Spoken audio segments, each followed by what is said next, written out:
मला असं वाटतं की या चांगल्या कार्यक्रमामध्ये मला येण्याची संधी मिळाली.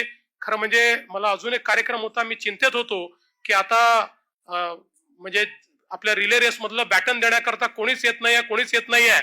तर पहिल्यांदा योगेशजी तुम्ही आलात, नंतर उदयजी तुम्ही आलात. त्यामुळे आता बॅटन तुम्हाला सोपवतो.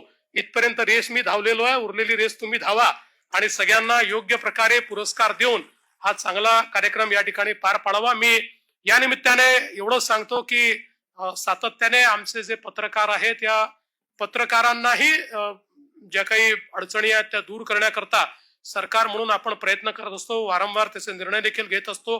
पुढच्याही काळामध्ये पत्रकारांचं जीवन देखील सुकर व्हावं याकरता ज्या ज्या गोष्टींची आवश्यकता असेल आमचं सरकार निश्चितपणे करेल. त्याकरता वारंवार आपल्यासोबत बैठका घेऊन त्यातनं ज्या ज्या गोष्टी करण्यासारख्या असतील त्या करण्याचा प्रयत्न आम्ही करू, हा विश्वास मी आपल्या सर्वांना देतो. आणि या चांगल्या कार्यक्रमामध्ये आपण मला निमंत्रित केलं त्याबद्दल आपले आभार मानतो. सर्व पुरस्कार विजेत्यांचे मनापासून अभिनंदन करतो.